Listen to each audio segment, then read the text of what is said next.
By now, you've probably noticed something. Reading people isn't about memorizing a list of personality types. It's about learning to see the invisible motivations hiding beneath visible behavior. The persona shows the mask. The shadow reveals what's buried.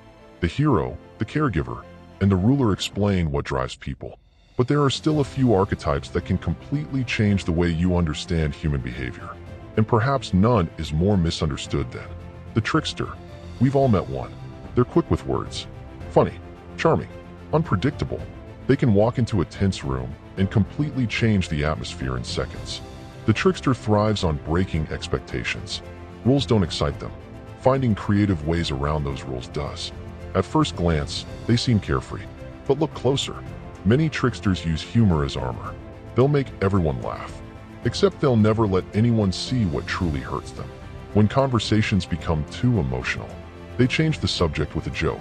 When they're criticized, they respond with sarcasm. When life becomes overwhelming, they distract themselves and everyone else. That's why reading a trickster requires paying attention to what they avoid, not just what they say. Ask yourself, when does their confidence disappear? What topics instantly become a joke? Sometimes, the loudest laughter hides the deepest discomfort. Not always, but often enough that it's worth noticing. Now let's meet someone who appears to be the trickster's complete opposite, the sage. While everyone else is busy speaking, the sage is usually listening. They don't rush to answer. They observe. They ask thoughtful questions. They notice details everyone else overlooks. The sage isn't driven by power or recognition. They're driven by understanding. They want truth, even when it's uncomfortable. If you've ever spoken with someone who makes you feel completely heard, there's a good chance you've encountered a sage. But every archetype has its weakness. The sage can become trapped in endless analysis. They gather more information, read another book, watch another lecture, wait for one more piece of evidence. Eventually, thinking becomes a substitute for action. This is called analysis paralysis. They understand everything, yet change very little. When reading a sage, don't focus on how intelligent they sound. Focus on whether they act on what they know. Because wisdom isn't measured by information. It's measured by transformation. And finally, we arrive at one of the most underestimated archetypes, the innocent. The innocent believes people are fundamentally good. They trust easily, hope naturally, see possibilities where others see problems. Their optimism can inspire everyone around them. But optimism has a cost, because not everyone deserves trust. The innocent often ignores warning signs, makes excuses for harmful behavior, believes people will change simply because they should. This makes them vulnerable to manipulation. If you're trying to understand an innocent, watch how they respond to disappointment. Do they learn? Or do they continue believing the same story despite overwhelming evidence?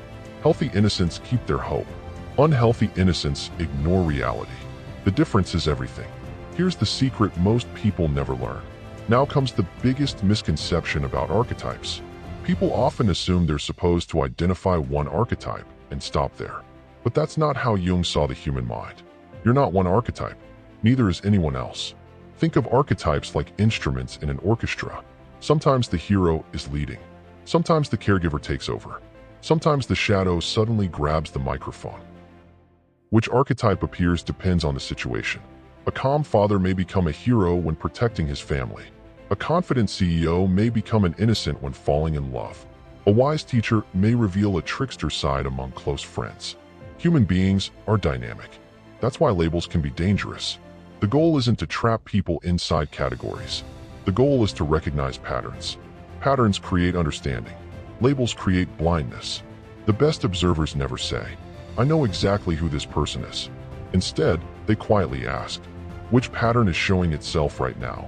That single question keeps you curious. And curiosity is one of the greatest tools for understanding people. The real purpose of reading people. At this point, you might be wondering, if I can read people better, does that mean I can control them? You probably could influence them more effectively, but that's not the real lesson. Knowledge of psychology is like holding a sharp blade. In the hands of someone wise, it protects. In the hands of someone selfish, it harms. Jung never encouraged people to study the human mind so they could manipulate others. He encouraged them to study it so they could become more conscious, more compassionate, more aware. Because here's the paradox. The more deeply you understand human psychology, the less interested you become in judging people. You begin seeing fear behind anger, loneliness behind arrogance, insecurity behind control, pain behind manipulation. That doesn't mean you tolerate toxic behavior. It means you stop being surprised by it. You set better boundaries, choose healthier relationships, recognize red flags earlier, and perhaps most importantly, you begin recognizing the same patterns within yourself. Because the person you'll spend the rest of your life trying to understand isn't your partner, your boss, your friend, or even your enemy. It's you. And that journey never truly ends. Now, the next time you walk into a room full of strangers, don't ask yourself, who seems nice? Or, who seems dangerous? Instead, ask, what story is this person unconsciously living? Watch their words. Watch what energizes them. Watch what threatens them. Watch what they protect. And above all, watch the patterns.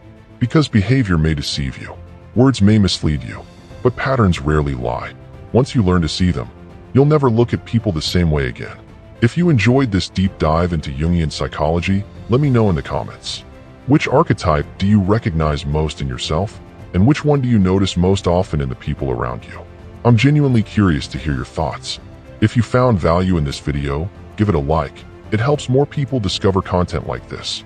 And if you're fascinated by psychology, human behavior, Carl Jung, and the hidden forces that shape our relationships and decisions, subscribe and turn on notifications. Because on this channel, we don't just explore the human mind, we learn how to understand it. Thanks for watching. And remember, the greatest mystery you'll ever solve isn't hidden somewhere out in the world. It's the one quietly unfolding inside every human mind, including your own.